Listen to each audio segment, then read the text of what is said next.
Welcome to the Kottke Ride Home for Tuesday, May the 4th, 2021. I'm Jackson Bird. The physics of jumping to hyperspace. Disney teases their retractable lightsaber and more Star Wars Day updates. Plus, in real space news, China launched the first module of their Chinese space station into orbit last week.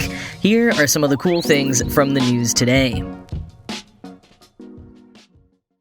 So for the last 10 years, Rhett Allen over at Wired has been celebrating May the 4th by analyzing the physics of some element from Star Wars. And this year's installment focuses on hyperspace, or specifically the act of using hyperdrive to jump to light speed and the reaction you can expect inside a ship when you do. The scene Allen chose to focus on is from Empire Strikes Back when Leia, Lando, Chewbacca, Luke, R2-D2, and an injured C-3PO, slung in a bag over Chewbacca's shoulder like someone trying to sneak a golden retriever onto the subway while technically following the MTA's dogs only in carriers rule, are escaping Imperial forces on Bespin in the Millennium Falcon, but the Imperials disabled the hyperdrive that would have enabled the light speed they needed to get out fast enough. Fortunately, R2-D2 was in touch with the Bespin central computer, and while everyone else quibbles and Darth Vader plays mind games with Luke, R2-D2 fixes the hyperdrive and they're immediately vaulted into hyperspace. And for all his effort, R2 is flown backwards down a hatch.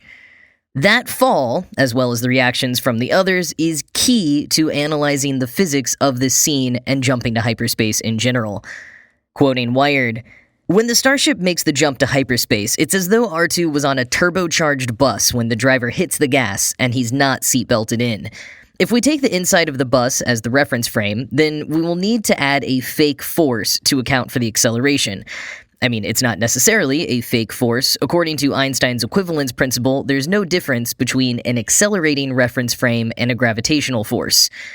So in the reference frame of the accelerating Falcon, there appears to be a gravitational-like force that pushes in the opposite direction as the acceleration. The magnitude of this force on R2 would be equal to his mass multiplied by the acceleration of the spaceship. If R2 has completely frictionless wheels, or at least very low friction, then as the Falcon accelerates forward, he would accelerate backwards with respect to the ship's frame." End quote. So the next step is measuring R2's acceleration with respect to the inside of the spacecraft.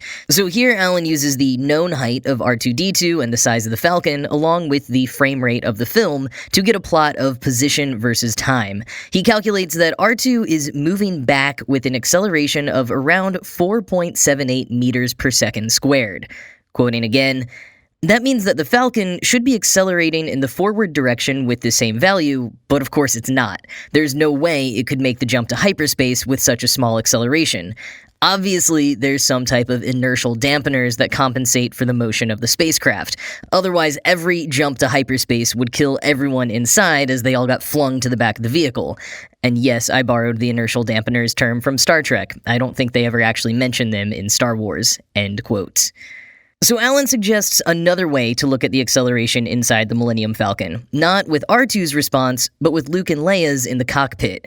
They also get thrown backwards, and you can see the floor tilting back as well. And Allen says that since the fake force due to acceleration is pushing backwards, it's basically the same thing as an inclined plane.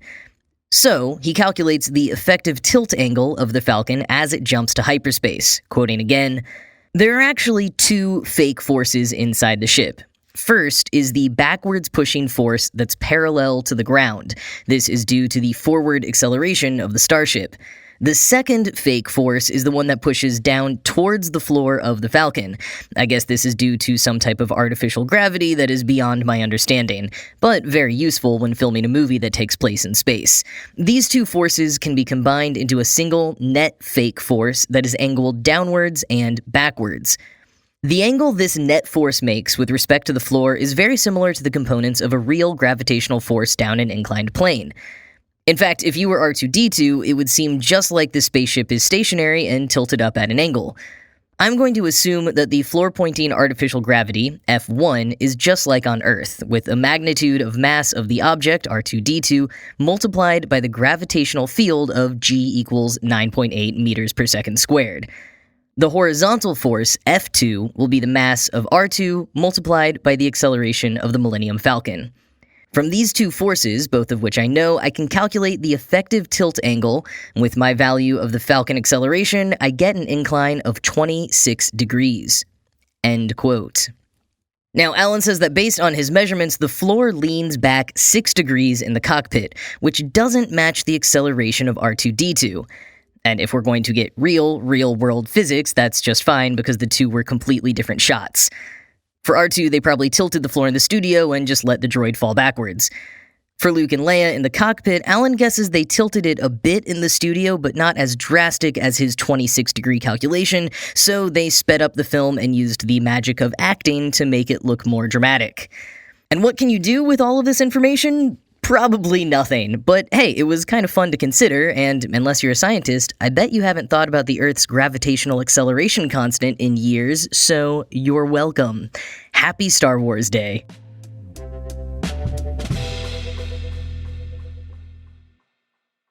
Alright, so in actual stars, but hopefully not wars, news, China officially launched the first module of their Chinese space station into orbit last week. The Tianhe, or Harmony of the Heavens module, lifted off around 11 p.m. Eastern on April 28th from the Wenchang spacecraft launch site, and is the first of 3 modules that will form the T-shaped space station by the end of 2022. No astronauts were on board, but 3 of them will be joining in June after cargo is delivered this month. The Chinese space station will be about a fifth of the size of the International Space Station and only be able to house 3 astronauts as opposed to the 9 maximum on the ISS. The CSS will be the only other fully operational space station in orbit, but Russia has been saying that they want to launch their own in 2030 after leaving the ISS in 2025. The CSS has been in the works for a decade and already has a full calendar of experiments ready and waiting, quoting Smithsonian Magazine. In total, 6 international and collaborative experiments have been approved to take place aboard the CSS. One project, for example, focuses on the effects of microgravity on tumors, with a specific focus on whether microgravity can stop or slow the growth of cancer cells, reports Scientific American.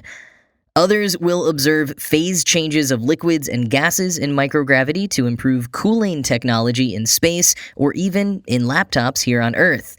The collaborative research effort includes scientists in Norway, the Netherlands, France, and Belgium. End quote. No experiments in collaboration with the U.S., however, as Space.com points out, quote, U.S. law prohibits NASA and the White House Office of Science and Technology Policy from cooperating with their Chinese counterparts on space-related activities unless Congress has granted approval of such cooperation in advance. This prohibition, which has been in place since 2011, is known as the Wolf Amendment after its champion, former Representative Frank Wolf. And China is not a partner in the ISS consortium, which is led by the space agencies of the US, Russia, Europe, Japan, and Canada. End quote. China is also working on a powerful space telescope similar to the Hubble that will accompany the CSS, quoting Scientific American. The China Sky Survey Telescope, also called the Shuntian, will have 300 times Hubble's field of view and will address a wide range of science in the near ultraviolet and optical wave bands. The observatory will investigate cosmology, the large-scale structure of matter in the universe and galaxy and stellar science, as well as dark matter and dark energy. It's designed to dock with the space station for servicing if needed, offering an easy, fuel-efficient, and better way to engage astronauts to ensure the performance of the telescope, says Zhu Yidong, chief scientist of the China Manned Space Program. End quote.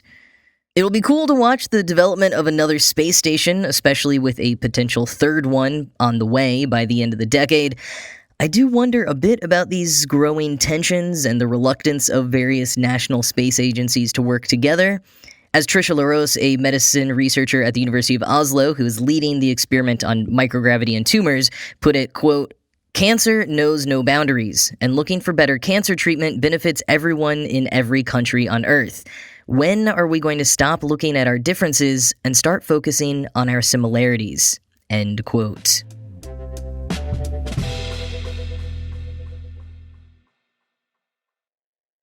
So Disney has just dropped their first official look at their real lightsaber, which, is still not actually real, but apparently we're going to call it real because it is closer to replicating a lightsaber than the last greatest advancement a decade and a half or so ago with the polycarbonate sabers that make the vroom noises when you move them. Unlike those ones, which have their blades out like a sword all the time, the big innovation Disney teased today is a retractable lightsaber. In the promo video, you'd be mistaken for assuming it's just the same CGI'd lightsaber used in the movies, but it's an actual, physical, functioning object. The illuminated blade extends out from the hilt, just like in the movies, except, the blade isn't made of light that could slice your hand off. The new sabers were first seen on April 8th when Disney Parks chairman Josh D'Amaro pulled one out at the end of a presentation. No video exists of that moment, but fans quickly resurfaced a 2018 Disney patent for a, quote, sword device with retractable, internally illuminated blade. VR developer Ben Ridow explained and animated the patent so people could understand it better. The Verge summarized, quote, according to the patent, the lightsaber's blade consists of two spools of translucent material that lie flat when fully wound, like a tape measure inside its reel. When each ribbon is shot out the end, it curves into a semicircle that forms one half of the blade. They're permanently mounted to a rounded lightsaber tip that also pulls along a string of flexible LEDs that's mounted on a third motorized spool inside the lightsaber's frame. The two halves of the blade get zipped together by a blade form as they exit the lightsaber, creating a single lightsaber beam, end quote. And as for when you can get your hands on one, well, it will probably be a while. Disney World cast members portraying Star Wars characters will probably be the first to carry the prototypes, and next up will be visitors at Disney's Star Wars Galactic Star Cruiser, which is actually what the lightsaber teaser was part of an announcement for. The highly anticipated Star Wars Hotel was supposed to open this year, but is being delayed until 2022. And the Galactic Star Cruiser thing, by the way, is so weird. To me, anyways. Disney calls it all immersive and not storytelling, but story living. IO9 described it back in 2019 as like a cruise, but you don't actually go anywhere. Which is basically true. You check in for 2 days and 2 nights, you get put on a launch pod that takes you to the ship that you'll stay on while traveling through space. All of the offerings to fill up your 2 days sound like typical cruise ship fare with added lightsabers, but again, you're just inside some building somewhere in Orlando, and all the windows are probably screens showing fake scenes of space. I mean, it sounds kind of cool, but also really bizarre. But anyways, visitors to the Galactic Star Cruiser will get the first look at the new retractable lightsabers up close, if and when they ever sell these to the public, and I mean, the mouse loves the dollar, so I'm sure they will. They'll probably cost upwards of $200, given that's the current price point from Disney for their existing high-end lightsabers. And 2 more quick Star Wars things for you to round out your May the 4th. My friends' Star Wars band Blue Milk Run just dropped their annual Star Wars Day single. This one's called Ben, and it's all about Kylo Ren, aka Ben Solo's complicated relationship with the light and dark sides. Here's a quick listen. Well, I guess you may have heard by now I couldn't shake my past. Yeah, I'm back with my mask. But it's cooler now, some guy glued up the cracks. So who's laughing last? In the middle of grade, I cried more. But the rebels held even more. My name is Ben, it's not Kylo Ren anymore. My mama hit the floor, she saved me, I'm a solo, I'll go wherever you go. In my mind I said, Dad said, I know. Link to listen and buy that song and all of Blue Milk Run's discography, including Han Shot First and Rebellions Are Built on Hope, is in the show notes. And finally, if you just want a little joy in your day, Preeti Chibber, author of, among other things, the A Jedi You Will Be picture book, has been tweeting a day in the life of Baby Yoda. Her Baby Yoda action figure has had a pretty typical day so far, made some iced coffee, checked some emails, waited on a package delivery, but the photos are honestly more entertaining and adorable than they have any right to be. I don't know what it is about them that works so well, but it does. The Force is just strong with this one. So link to Baby Yoda's Day in the Life thread is in the show notes.